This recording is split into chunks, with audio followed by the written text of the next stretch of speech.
আসসালামু আলাইকুম প্রিয় কৃষক ভাই ও বন্ধুরা, আশা করি সবাই সুস্থ আছেন। কৃষক ভাইয়েরা আমন মৌসুমে এমন একটি ধানের জাত খুঁজছেন যা বন্যার পানি সহ করতে পারে, রোগবালাই কম হয় এবং প্রতি বিঘায় 23 থেকে 25 মণ পর্যন্ত ফলন দেয়। তাহলে আজকের ভিডিওটি আপনার জন্য। আজ আমরা বিস্তারিতভাবে জানব বৃধান 110 সম্পর্কে, এর বৈশিষ্ট্য, জীবনকাল, বীজ বপনের সময়, চারা রোপণের পদ্ধতি, সার ব্যবস্থাপনা এবং বেশি ফলন পাওয়ার গুরুত্বপূর্ণ কৌশল। কৃষক ভাইরা ভিডিওটি শেষ পর্যন্ত দেখুন, কারণ শেষের দিকে এমন কিছু গুরুত্বপূর্ণ পরামর্শ দেওয়া হবে যা অনুসরণ করলে আরও ফলন বৃদ্ধি পাওয়া সম্ভব হবে। কৃষক বন্ধুরা, আপনারা দেখতেছেন কৃষিতে বাংলাদেশ ইউটিউব চ্যানেল। আপনাদের সঙ্গে আছি আমি মোহাম্মদ নিশান আহমেদ। আপনাদের কাছে ছোট্ট একটি রিকোয়েস্ট থাকবে, আপনারা যারা আমার চ্যানেলে নতুন দর্শক হয়েছেন অবশ্যই আমার এই চ্যানেলটি সাবস্ক্রাইব করবেন, আর যারা অলরেডি সাবস্ক্রাইব করেছেন তাদেরকে অসংখ্য ধন্যবাদ। বন্ধুরা, ভিডিওটি খুবই গুরুত্বপূর্ণ, তাই কেটে কেটে না দেখে পুরো ভিডিওটি শেষ পর্যন্ত দেখবেন। কৃষক ভাইয়েরা, আর কথা না বাড়িয়ে এখন আমরা মূল আলোচনা শুরু করি। আমরা এখন জেনে নেব বৃধান 110-এর পরিস্থিতি। বৃধান 110 বাংলাদেশের ধান গবেষণা ইনস্টিটিউটের উদ্ভাবিত একটি উন্নত মানের আমন ধানের জাত। এটি বন্যা সহনশীল ও জলবদ্ধতা সহকারে ক্ষমতা সম্পূর্ণ রাখে। দেশের বন্যাপ্রবণ ও নিম্ন অঞ্চল এলাকার কৃষকদের জন্য এটি একটি অত্যন্ত উপযোগী জাত। বৃধান 110-এর প্রধান বৈশিষ্ট্যগুলো হলো: বন্যা ও জলবদ্ধতা সহনশীল, গাছ শক্ত ও মধ্যম উচ্চতার হওয়ায় হেলে পড়ার সম্ভাবনা কম, রোগবালাই তুলনামূলক কম আক্রমণ করে, ধানের শীষ বড় ও দানায় ভরপুর হয়, চিটে ধান কম হয়, ধানের চাল সর্বদা উন্নত মানের, ভাত খেতে সুস্বাদু, প্রতিকূল আবহাওয়াতেও ভালো ফলন দেয়। প্রতি বিঘায় গড়ে 23 থেকে 25 মণ পর্যন্ত ফলন পাওয়া যায়। বৃধান 110-এর জীবনকাল সাধারণত 130 থেকে 135 দিন। স্থান ও আবহাওয়ার উপর নির্ভর করে কিছুটা কম বেশি হতে পারে। বীজ বপনের উপযুক্ত সময়: বীজতলা তৈরির সময় জুন মাসের প্রথম সপ্তাহ থেকে জুলাই মাসের মাঝামাঝি সময়।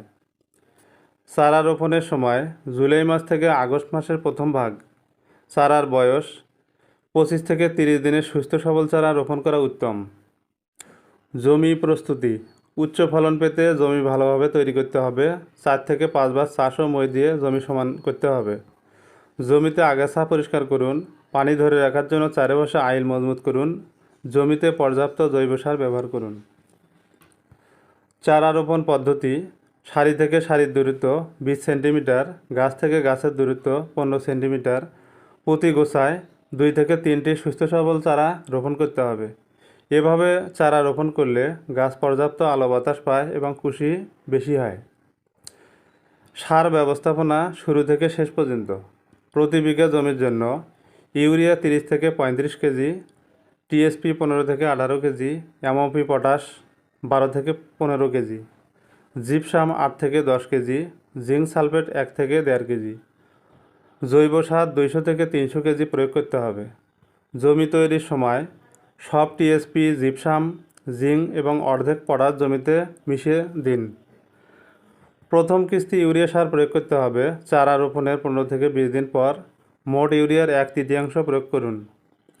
দ্বিতীয় কিস্তি ইউরিয়া চারা রোপণের 35 থেকে 40 দিন পর আবার 1/3 ইউরিয়া দিন। তৃতীয় কিস্তি ইউরিয়া ধানের শীষ আসার আগে বাকি ইউরিয়া ও অবশিষ্ট পটাশ সার প্রয়োগ করুন। সুষম সার ব্যবস্থাপনা অনুসরণ করলে ধানের শীষ বড় হবে এবং ফলন উল্লেখযোগ্যভাবে বৃদ্ধি পাবে এবং ধানের ওয়েট হবে। পানি ব্যবস্থাপনা: ধানের জমিতে সবসময় 2 থেকে 5 সেন্টিমিটার পানি রাখার চেষ্টা করুন।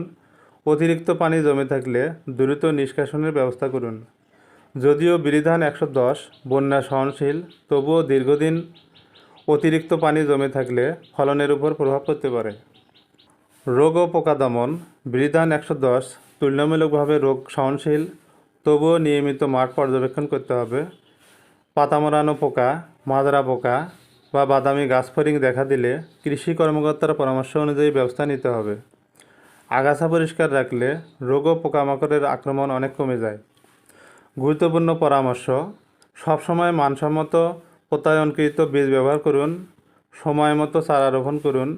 অতিরিক্ত ইউরিয়া সার ব্যবহার করবেন না। জমিতে সুষম সার প্রয়োগ করুন।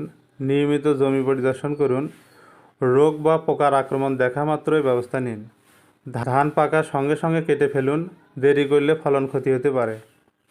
বন্যাপ্রবণ এলাকায় এই জাতটি চাষ করলে ভালো ফলনের সম্ভাবনা বেশি হবে। প্রিয় কৃষক ভাই ও বন্ধুরা, আমন মৌসুমে যদি আপনার লক্ষ্য হয় বন্যার ঝুঁকি কমিয়ে অধিক ফলন নিশ্চিত করা, তাহলে বিরিধান 110 হতে পারে আপনার জন্য একটি চমৎকার পছন্দ। এর বন্যা সহনশীলতা, উন্নত ফলন ক্ষমতা, রোগ সহনশীলতা এবং প্রতি বিঘায় 23 থেকে 25 মণ পর্যন্ত ফলন পাওয়ার সম্ভাবনা রয়েছে।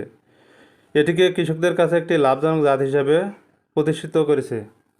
সঠিক সময়ে বীজ বপন, উন্নত পদ্ধতিতে চারা রোপণ, সুষম সার ব্যবস্থাপনা এবং নিয়মিত পরিচর্যা নিশ্চিত করতে পারলে বিরিধান 110 থেকে আরও ভালো ফলন পাওয়ার সম্ভাবনা রয়েছে। তাই আসন্ন আমন মৌসুমে এই জাতটি চাষ করে নিজের উৎপাদন ও লাভ দুটোই বৃদ্ধি করুন। কৃষক ভাইয়েরা, ভিডিওটি ভালো লাগলে একটি লাইক দিন, শেয়ার ও কমেন্ট করে অন্য চাষি ভাইদেরকে ভিডিওটি দেখার সুযোগ করে দিন। কৃষি বিষয়ক নতুন নতুন তথ্য পেতে আমাদের চ্যানেলটি সাবস্ক্রাইব করে পাশে থাকা বেল আইকনটি অল করে রাখুন, যাতে পরবর্তীতে নতুন কোনো ভিডিও আপলোড দিলে আপনারা সঙ্গে সঙ্গে পেয়ে যাবেন। সবাই ভালো থাকুন, সুস্থ থাকুন। পরবর্তীতে নতুন কোনো ভিডিওতে খুব শীঘ্রই আপনাদের সঙ্গে দেখা হবে। সে পর্যন্ত অপেক্ষায় থাকবেন। আল্লাহ হাফেজ।